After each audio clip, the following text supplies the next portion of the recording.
Assalamualaikum warahmatullahi wabarakatuh. Bismillahirrahmanirrahim. Alhamdulillahi rabbil alamin. Ar-Rahmanirrahim. Maliki yaumiddin. Iyyaka na'budu wa iyyaka nasta'in. Ihdinas siratal mustaqim. Siratal ladzina an'amta 'alaihim ghairil maghdubi 'alaihim waladdallin. Amin. Raditu billahi rabba wa bil islami dina wa bi muhammadin nabiyya wa rasula. Rabbi zidni ilma warzuqni fahma wa wassi' fiyya rizqi wa barik li fima razaqtani waj'alni mahbuban fi qulubi ibadika waj'alni wajihan fid dunya wal akhirah wa minal muqarrabin ya katsiran nawal wa ya hasanal fi'al wa ya qa'iman bila zawal wa ya mubdi'an bila mithal falakal hamdu wal minnatu wasyarafu ala kulli hal. Amin ya rabbal alamin. Alhamdulillahi rabbil alamin. Pagi ini kita masih berkesempatan mendapatkan anugerah Allah berupa kenikmatan bini'matil iman, bini'matil Islam, wa bini'matil ihsan. Semoga anugerah ini semakin menambah kecintaan kita, hudur penuh rasa munajat di hadapan Allah Subhanahu wa ta'ala, dan meningkatkan cinta kita kepada Nabi Mustafa Muhammad sallallahu alaihi wasallam, serta himmah kita yang semakin kuat terhadap ilmu, dengan bil ilmi wat tuqa akan menjadi bekal kebahagiaan kita di dunia dan di akhirat. Amin ya rabbal alamin. Dalam kesempatan ini saya sebagai warga Nahdlatul Ulama, hidup di lingkungan sistem sosial, kesejarahan, pemikiran, keberagamaan ala ahli sunnah wal jamaah, yang menyandarkan pola hidup sesuai dengan modeling dari Nabi Mustafa Muhammad sallallahu alaihi wasallam, yang telah terjembatani melalui penanda-penanda risalah kenabian,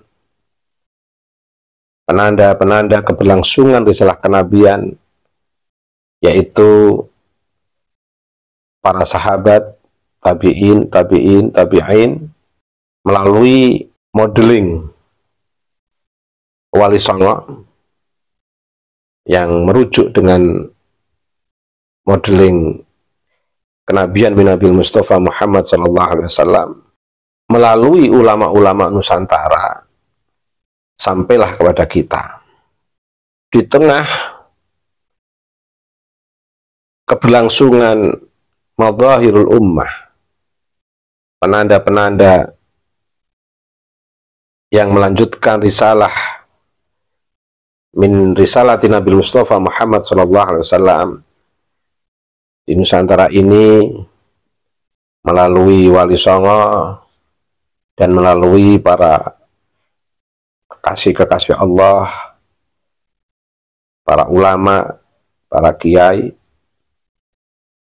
Di sana ada banyak literatur, baik yang sudah tercetak maupun yang berupa manuskrip. Baik yang tercetak maupun berupa manuskrip, ini saya kategorikan sebagai hasanah literatur yang tertulis. Dan ini penting untuk tetap kita jaga. juga hasanah yang tidak tertulis melalui aktivitas keberagamaan, core value,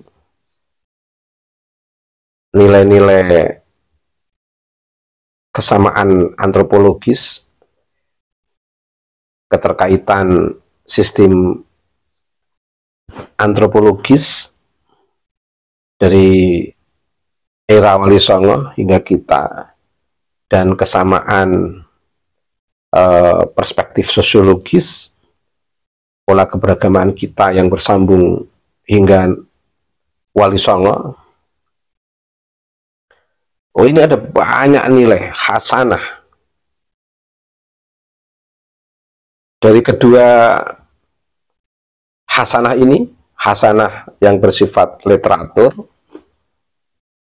dan yang kedua hasanah yang berupa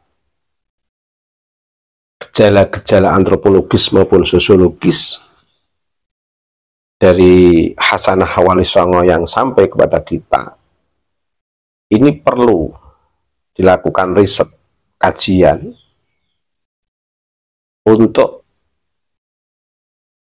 menyelamatkan kedua hasanah ini sehingga tidak tercerabut oleh para pemikir-pemikir asongan, oleh para oknum-oknum yang mengatasnamakan sebagai tokoh agama, tapi ingin merubah sejarah melalui dua hasanah ini. Baik hasanah yang berupa literatur ini, maupun hasanah yang berupa gejala antropologis maupun sosiologis masyarakat Nusantara yang menjadikan Wali Songo sebagai model, sebagai modeling yang terus berlanjut melalui para kiai yang akhirnya sampai kepada kita semuanya, yang seharusnya secara struktural perlu juga pihak pengurus besar Nahdlatul Ulama atau NU dalam konteks struktural dari atas hingga ke bawah, dari PBNU hingga ke MWC, untuk juga menjaga kedua hasanah ini. Tetapi kita tidak bisa menggantungkan kepada jalur struktural dalam konteks menjaga kedua hasanah ini, sehingga kita semua dari masyarakat yang melalui jalur kultural, masyarakat yang sejak berdirinya NU kemudian disebut sebagai masyarakat Nahdliyin, juga punya tanggung jawab untuk menjaga kedua hasanah ini, karena itu menjadi bagian daripada tanggung jawab kita bersama sebagai kekayaan yang mahal dan luar biasa, baik dari hasanah yang berupa literatur, teks-teks yang tertulis, baik yang sudah tercetak maupun yang masih berupa manuskrip, dan juga yang belum tertulis, yang masih berkembang hingga sekarang, yang bisa dipahami hanya dari pendekatan pemahaman perspektif antropologis maupun sosiologis. Pertanyaannya, mengapa kita berkewajiban untuk menjaga kedua hasanah ini? Tadi sudah saya singgung, ada sebuah realitas yang dengan terang-terangan telah melakukan distorsi kedua hasanah kita ini dari mereka yang tidak memiliki keterkaitan morality, yang tidak memiliki keterkaitan sistem etik, yang tidak memiliki keterkaitan keilmuan, yang tidak memiliki keterkaitan tradisi Nusantara, yang tidak memiliki keterkaitan nilai-nilai dalam hasanah pribumi Sasi Wali Songo itu telah melakukan pembelokan. Saya nggak usah menyebut, semua masyarakat sudah tahu di sana terjadi pembelokan, pemakaman palsu, tidak ada makam di situ, tapi diada-adakan dengan identitas yang ikut marga Ba'alwi misalnya. Oh, ini harus dicegah, harus dicegah. Ini merusak sejarah, menghapus sejarah heroisme kepahlawanan leluhur kita, akan diganti dengan seolah-olah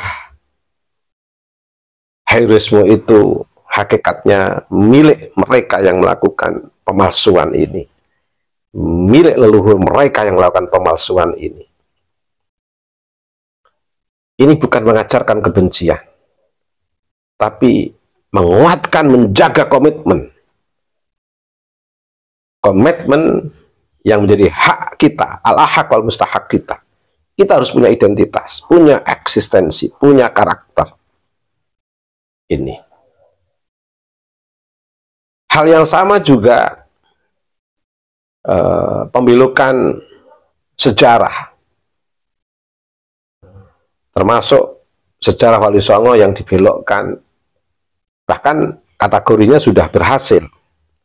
Hanya keberhasilan ini menjadi gagal karena terbongkarnya kajian literatur Kyai Imaduddin Utsman yang akhirnya membuka kedok seluruh perilaku manusia-manusia yang tidak bertanggung jawab ini, manusia pendatang yang memasukkan perspektif ahistorisitas mereka, merubah perspektif historis hasanah kita, baik dari hasanah tadi literatur maupun hasanah yang bisa dipahami dari perspektif antropologis, sosiologis. Banyak hasanah kita yang akan bisa kita expose kalau kita memahami teori-teori antropologi. Juga banyak hasanah dari Nusantara ini yang bisa kita expose kalau kita memahami perspektif sosiologi, ilmu-ilmu sosial, yang itu menjadi suatu nilai-nilai keutamaan, kebenaran yang bisa menjadi kekayaan kita. Dan juga yang terakhir, saya mengundang para akademisi, para ilmuwan, para intelektual, mereka yang masih memiliki nasionalisme, mereka yang masih memiliki ikatan psikologis kepada para leluhur melalui dua hasanah ini, agar melakukan penelitian manuskrip-manuskrip atau catatan-catatan yang tiba-tiba di sana ada sanad dari imigran, itu harus diteliti. Karena gejala glorifikasi yang dilakukan oleh Bani Ba'alwi itu menunjukkan pengalaman sejarah yang buruk, mengada-ngada. Dan itu nampak sekali dari riset Kyai Imaduddin Utsman. Dan itu juga dipaparkan oleh beliau dalam podcastnya dengan Bang Haji Roma Irama untuk mengawal sejarah bangsa ini. Dan semalam saya menyaksikan itu, Kyai Haji Imaduddin Utsman begitu komprehensif, begitu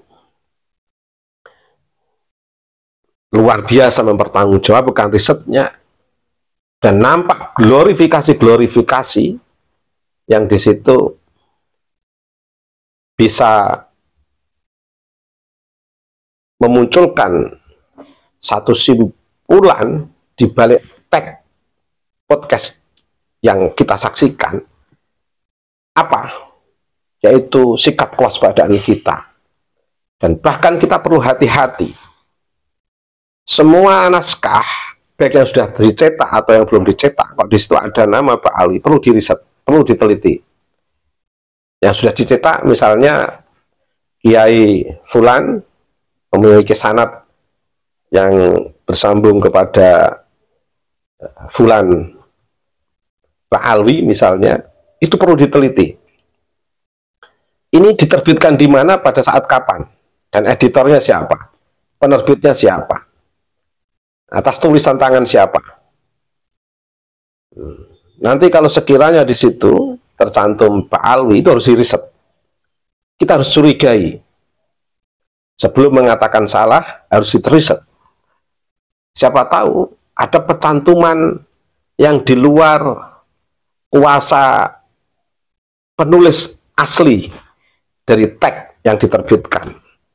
Nah, siapa tahu, dan ada kemungkinan menambahkan tanpa sepengetahuan penulisnya. Dan ini dalam beberapa kesempatan dilakukan oleh kitab-kitab yang dicetak di lingkungan Wahabi. Ternyata juga Kiai Imad menemukan, juga dinyatakan dari kelompok ulama dari Pak Alwi sendiri, ada tulisan-tulisan yang tidak berdasarkan kepada sumber, tapi dengan istilah ditulis melalui hasil dari mimpi-mimpi itu, seolah-olah itu sebagai sebuah sanad keilmuan, tetapi sebenarnya tidak berujung pada relasi korespondensi keilmuan antara murid dengan guru, yang memang nampak di kita tanpa kita ketahui. Ternyata itu hasil sebuah pembajakan intelektual, pembajakan keilmuan namanya. Membajak dengan target untuk membangun sebuah relasi kuasa yang tidak seimbang, sehingga di situ bisa menghegemoni dengan mudah para ulama-ulama Nusantara. Dan gejala-gejala ini sangat muncul. Maka seluruh teks yang ada hubungannya dengan Pak Alwi perlu diteliti. Menjadikan Wali Songo sebagai benteng kekuatan Pak Alwi. Di sisi lain, mereka punya satu gerakan yang tidak baik dengan mengabaikan dzurriyyah Wali Songo, mengakui Wali Songo sebagai benteng kekuatan pencatolan itu. Dan makanya saya juga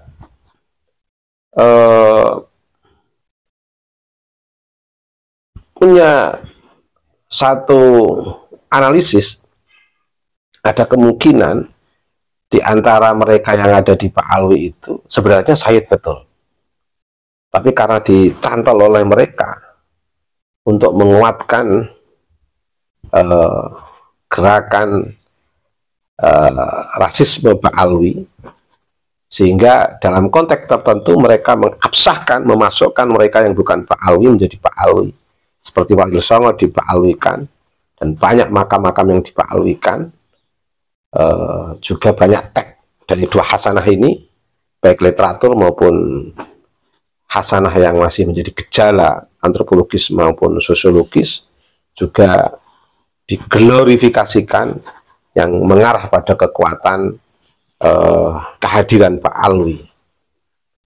Dan gejala-gejala ini sudah sangat nampak sekali. Makanya saya mengundang para peneliti, ilmuwan untuk melakukan penelitian yang memiliki ikatan keilmuan dan